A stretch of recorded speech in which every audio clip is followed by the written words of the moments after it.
The prescription to escape joint pain and depression. What's up, guys? Marty here, and welcome to another edition of 101 Insider Weight Loss Tips.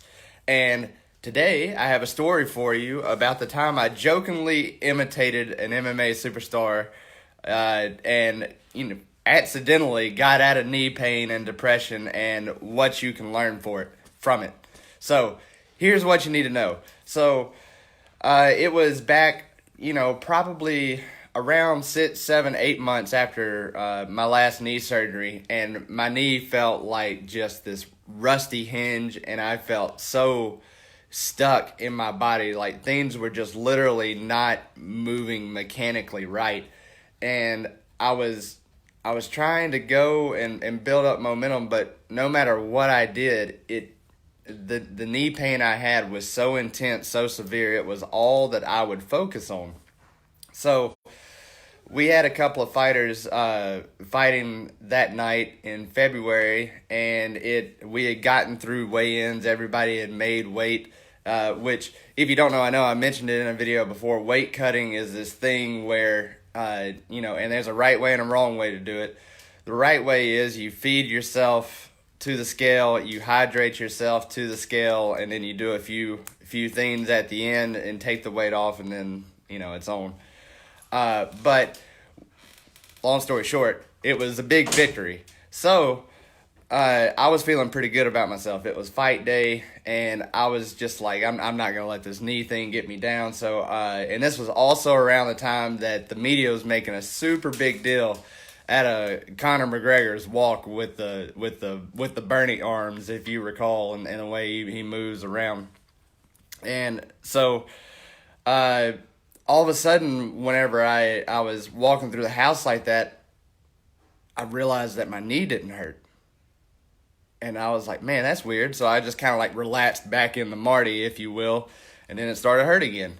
And then I stood up and started swinging my arms a little. I was like, it doesn't hurt. So here's what you need to know out of this little accidental experiment of mine. Secret number one: poor posture leads to injury and negativity. And, that was the thing that was leading to constant knee pain, and actually the thing that actually caused the injury in the first place was because of a rounded back and a apathetic attitude. And as a result of that, it led me to this place where it was like no confidence, always just down, sad, depressed. I actually had a friend of mine somewhere around this time, maybe a little bit before, was like, hey, try smiling, try laughing, try cracking a joke. So things have changed a little bit since then, but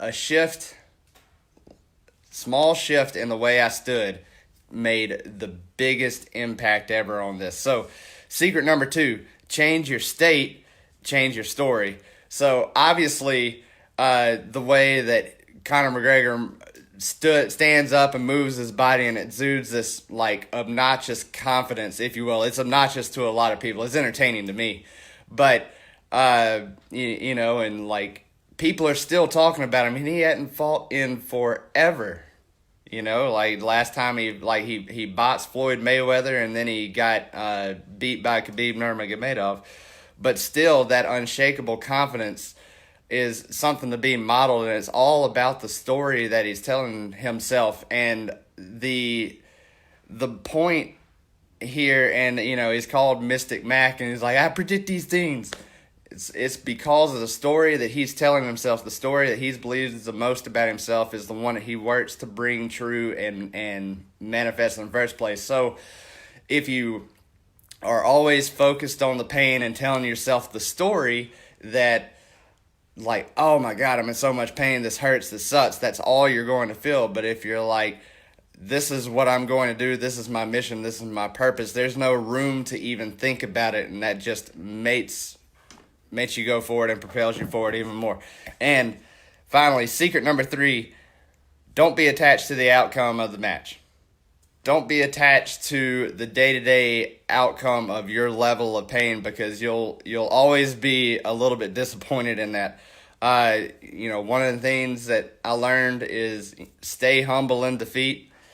no excuses, and keep your chin up, maybe even a little bit too much sometimes, people would argue. But the moral of the story is success leaves clues, even in physiology, even in somebody's posture and body language. And if you want a result that somebody else has, as Tony Robbins would say, model what works. So here's a quick recap on this. Poor posture leads to injury and negativity and trouble losing weight. Number 2, change your state, change your story. And secret number 3, don't be attached to the outcome of the match. So with that being said, like, there's a lot of ways to do that. There's a lot of ways to put your body back in place. I've done foam rolling and stretching and all this other kind of stuff I can't get into right here. But if you're somebody who's serious about losing weight, escaping pain, and changing the story that you have around your body, your emotions, and yourself, click the link, get on the wait list now. We're coming out with something super cool, and keep your eyes peeled this week because we're also coming out with something special. So we'll see you next time, and remember, you are one upgrade away.